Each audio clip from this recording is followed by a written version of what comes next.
In the early hours of September 9th, 1943, the Italian Navy's fleet of battleships, cruisers, and destroyers embarked on their journey from their western Italian bases.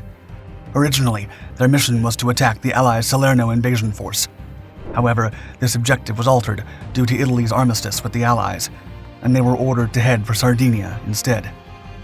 The Germans, incensed by Italy's surrender and fearing the ships could be turning against them, hatched a plan to sink the fleet. By the afternoon, 6 Dornier Do 217 medium bombers climbed to over 18,000 feet and released their payloads. To the Italians' astonishment, the bombs altered course, gliding towards the battleships as they frantically tried to evade them.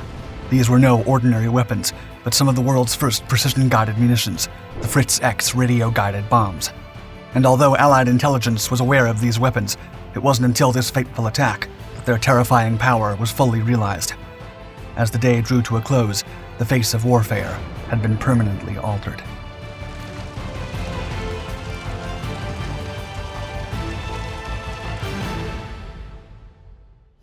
Moving targets.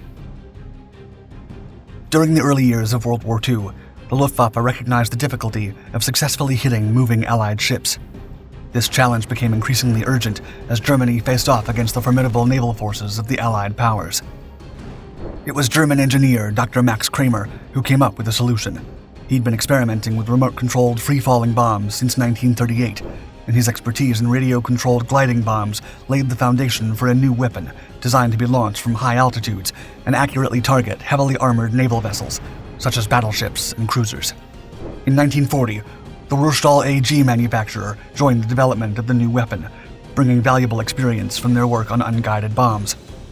This unique collaboration led to the creation of a streamlined, armor-piercing bomb that boasted cutting-edge guidance technology. The Fritz X, officially known as the Ruhrstahl SD-1400X or Kramer X1, was a guided bomb that changed the course of bombing technology. Developing the Fritz X was a challenging feat. The ever-changing battlefield circumstances and parameters made it crucial to establish a new approach to air-to-ship bombing. Ensuring a stable radio link between the bomb and the operator at long ranges, and maintaining a clear line of sight to the target in adverse weather conditions or against evasive enemy maneuvers were just some of the many development hurdles over which the design team had to jump. One formidable weapon. By the summer of 1943, the Fritz X was ready for battle, showcasing Germany's latest engineering capabilities. This revolutionary guided bomb weighed over 3,000 pounds and featured a 710-pound warhead designed to penetrate more than 5 inches of armor plate, more than enough to severely damage any vessel they could encounter. The Fritz X weapon could be dropped from an altitude just above 18,000 feet, allowing bombers to stay further away from anti-aircraft artillery. The bombs had an effective range of up to 3 miles from the target and could reach speeds of 767 miles per hour, making them difficult to evade. In order to change direction after deployment, the Fritz X featured 4 wings for stabilization and control during its descent toward the target. At the heart of the bomb's innovation was its reliance on radio signals transmitted by an operator and the launching aircraft. This system allowed the operator to track the bomb's trajectory visually and use a joystick to manipulate the bomb's control surfaces to alter its course. The visual tracking was made easier for the bomber through a flare in the bomb's tail. This process allowed the Fritz X to reach its target with remarkable accuracy, even at significant distances. The bomb's supersonic speeds made it a difficult target for enemy defenses, increasing its chances of hitting its mark. The operator had to keep both the target and the bomb in sight for the entire flight, using flares and lights in the fins to aid their tracking and guidance efforts. German aircraft, such as the Hinkel HE-111 and the Dornier Do 217, were modified to carry and release the Fritz X, with guidance equipment added to allow operators to control the bomb during its descent. As World War II raged on, the Fritz X soon proved itself a formidable weapon, striking fear into the hearts of the Allies and showcasing the extraordinary potential of guided bombs. First missions.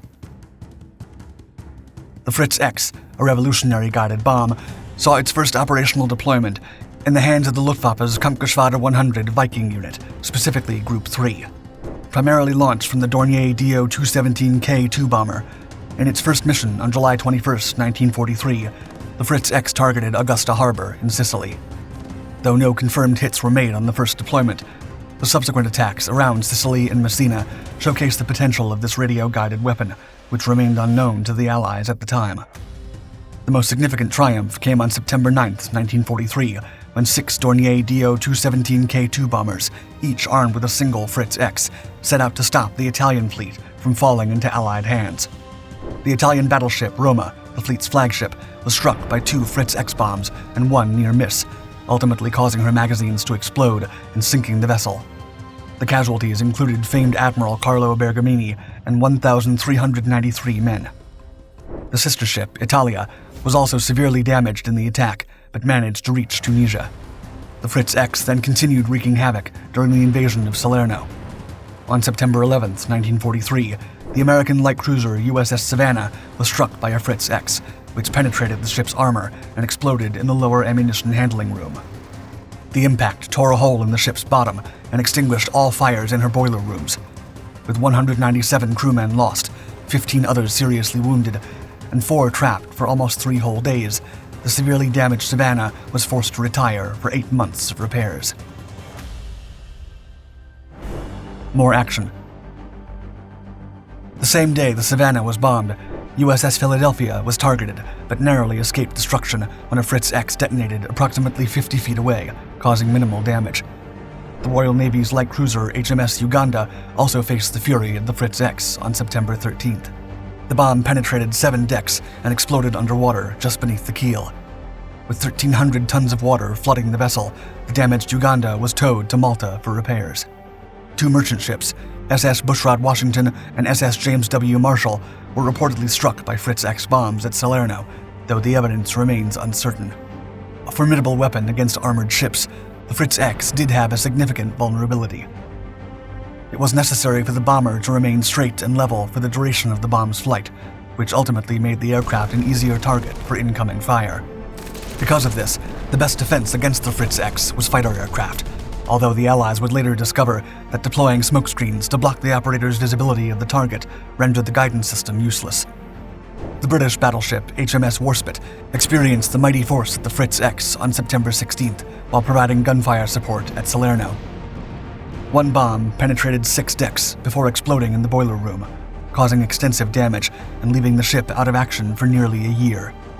The last Fritz X attack at Salerno lightly damaged USS Philadelphia with 2 near misses on September 17th. The end. As the war progressed, the impact of Fritz X began to wane. By the time of the Normandy landings in June 1944, the Allies had achieved air supremacy, keeping the Luftwaffe's bombers at bay. Additionally, ship-mounted jammers rendered the Fritz X ineffective against the invasion fleet, although some accounts report that the Norwegian destroyer Svenner was hit by a Fritz X on D-Day. This is unlikely. By then, the unit responsible for carrying the Fritz X into combat, the third group of KG-100, had mostly been re-equipped with the Henschel HS-293 radio-guided glide bomb for its anti-ship missions. The new ordnance weighed approximately 2,400 pounds and was a smaller air-to-ship missile powered by a rocket motor. Unlike traditional missiles, the HS-293 relied on gravity to propel it towards its target, using a glide bomb design that allowed it to be launched from a lower altitude and achieve greater horizontal range. At approximately 660 pounds, the HS-293's warhead was also smaller than that of the Fritz X and was not specifically designed for armor penetration. While both weapons relied on an operator in the launching aircraft to guide them to their target, their different designs and purposes meant they were used in varying scenarios and against different types of targets during the war. The Fritz X system was a groundbreaking technological achievement that revolutionized how bombs were delivered during World War II. Its success in sinking Allied ships demonstrated the potential of guided missile technology and influenced future advancements in military weaponry. The legacy of Fritz X lives on in modern-day guided missile systems, serving as a reminder of the importance of innovation and technological progress in times of war. While the destruction caused by this weapon was devastating, the impact on military strategy and development cannot be overlooked. The Fritz X system serves as a testament to the human ability to push the limits of technology and overcome seemingly insurmountable challenges. Thank you for watching our video. Please subscribe to Dark Docs and make sure to check out the rest of our Dark Documentaries channels for many more epic true stories from the World Wars and the equipment behind them. Also, leave us a like and activate the notifications bell to stay tuned.